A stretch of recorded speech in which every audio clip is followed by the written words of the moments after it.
तेरी मेरी कहानियाँ से सभी अपडेट पाने के लिए बेल आइकन दबाएं। आज की कहानी है बेटा अब अपना कहाँ, उसे तो बहू ने छीन लिया। अवनी ने चाय का कप सुधीर की तरफ बढ़ाते हुए कहा। आज फिर माँ का फ़ोन आया था, पूछ रही थी कि हम घर कब आ रहे हैं। सुधीर ने पूछा, और तुमने क्या कहा? अवनी बोली, मैं क्या कहती, बस इतना ही कहा, सुधीर से पूछ कर बताऊंगी। अभी कुछ समय से वह ऑफिस में बहुत ज़्यादा ही व्यस्त हैं। आजकल घर भी देर से आते हैं। थकान के मारे खाना खाकर जल्दी सो जाते हैं, इसीलिए बात करने का अवसर ही नहीं मिलता। सुधीर बोला, अवनी तुम्हें माँ से झूठ कहने की क्या ज़रूरत है? उन्हें साफ साफ बता दो, इस बार हम होली पर घर नहीं आ रहे। अवनी बोली, मैं ऐसा कहकर माँ को निराश नहीं करना चाहती। तुम्हें तो पता है माँ को होली कितनी प्रिय है। अगर हम नहीं गए तो उन्हें बहुत बुरा लगेगा। सुधीर बोला, अब चाहे किसी को अच्छा लगे या बुरा, पर मैं अपनी 2 दिन की छुट्टी खराब नहीं करना चाहता। तुम जानती हो काफ़ी समय से मैं कितना काम कर रहा हूँ। मुझे आराम की सख्त ज़रूरत है, और तुम चाहती हो मैं इतनी दूर गाड़ी ड्राइव करके होली मनाने जाऊँ। इस बार मेरा होली पर केवल आराम का मूड है। मैं व्यर्थ की थकान मोल नहीं लेना चाहता, और वैसे भी मैं कहाँ होली खेलता हूँ। अवनी बोली, बात तो आपकी बिल्कुल ठीक है, पर आपको माँ और पिताजी के लिए कोशिश तो करनी ही चाहिए। होली पर 2 दिन की छुट्टी है, अगर 2 दिन की छुट्टी और मिल जाती तो कितना अच्छा रहता। सुधीर बोला, अवनी मैं कोशिश कर चुका हूँ। ऑफिस में मेरे सीनियर पहले ही छुट्टी की अर्ज़ी दे चुके हैं, इसीलिए मेरी छुट्टी की अर्ज़ी मंजूर नहीं होगी, और इस बार हमें होली यहीं मनानी होगी। अवनी सोच में पड़ गई। सुधीर बोला, इसमें इतना सोचने की क्या ज़रूरत है? अगर तुम माँ को यह बात नहीं बता सकती तो ठीक है, मैं उन्हें बता दूंगा। मैं नहीं चाहता वह बिना वजह मेरा इंतज़ार करती रहें। अवनी ने पति की बात पर सहमति जताई। अवनी और सुधीर का प्रेम विवाह है, और शादी के बाद यह अवनी की दूसरी होली है। सास के साथ उसका रिश्ता आज भी सहज नहीं है, क्योंकि उसकी सास इस शादी के सख्त खिलाफ थी। उनकी सोच थी कि शादी के बाद अक्सर बहू बेटे को माँ से छीन लेती है, पर इस लड़की ने तो शादी से पहले ही मेरे बेटे को मुझसे दूर कर दिया। शादी के बाद तो पता नहीं क्या क्या करेगी, पर किसी तरह से अवनी के ससुर जी ने उन्हें इस शादी के लिए मनाया। वह शादी के लिए मान तो गई, पर अवनी को कभी अपना नहीं पाई। अवनी यहाँ शहर में पति के साथ रहती है। दोनों नौकरी पेशा हैं, और छुट्टियों में ही ससुराल जाना होता है, और उस समय भी सास की उस पर पैनी नज़र रहती है। हर बात में वह यह जताना नहीं भूलती कि चाहे सुधीर तेरा पति हो, पर बेटा तो आज भी मेरा ही है। उनकी इस इनसिक्योरिटी का कारण शायद सुधीर का इकलौता होना भी है। शादी के काफ़ी समय बाद, बहुत कोशिशों के बाद वह माँ बनी थी, इसीलिए सुधीर से उनका इतना लगाव है, और उसके बाद फिर वह कभी माँ नहीं बन सकी। इसीलिए उन्होंने सुधीर को हमेशा अपनी ममता के मजबूत घेरे में रखा। खुद सुधीर बताते हैं, माँ के अत्यधिक लगाव और प्यार के कारण कभी कभी उन्हें घुटन सी महसूस होती। वह अपनी मर्जी से खेल नहीं सकते थे, खा नहीं सकते थे, यहाँ तक कि कौन उनका दोस्त होगा यह फैसले भी माँ करती थी।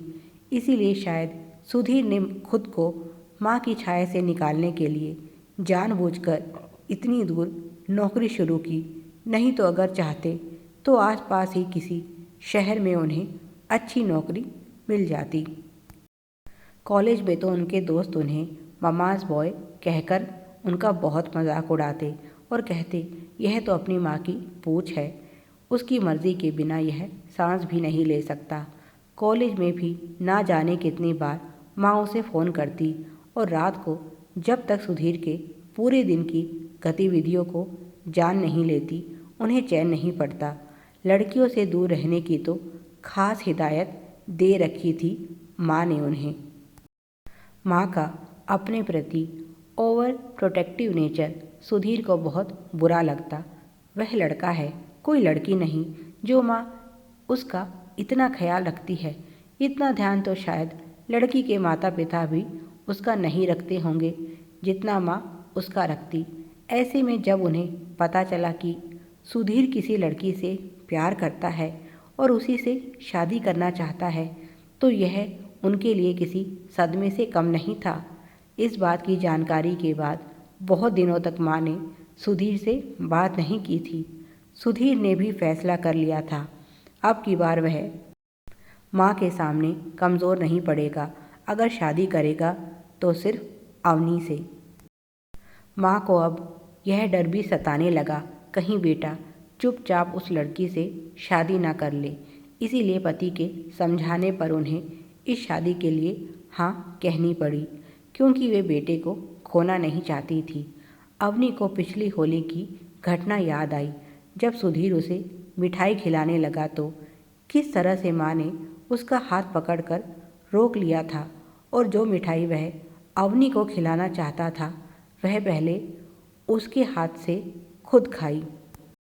ऐसा करते समय उनके चेहरे पर ऐसे भाव थे जैसे उन्होंने बहुत बड़ी जंग जीत ली हो, जबकि सुधीर और अवनी एक दूसरे को हैरानी से देखते ही रह गए।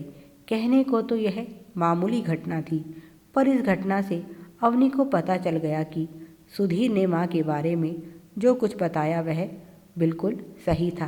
वह जानती है अगर इस बार वह होली पर नहीं गई तो सारा इल्ज़ाम उसी पर आएगा और सास को यकीन हो जाएगा कि बहू ने मेरा बेटा छीन लिया। पर वह क्या करे जब बेटा ही माँ के पास नहीं जाना चाहता। इसमें कसूर सुधीर का भी नहीं है।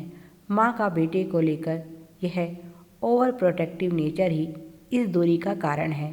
पता नहीं वह समझ क्यों नहीं पा रही कि जब पंछी उड़ना सीख जाते हैं तब उन्हें खुला आकाश ही प्यारा लगता है। कोई भी पंछी घोंसले में बंद कर नहीं रहना चाहता।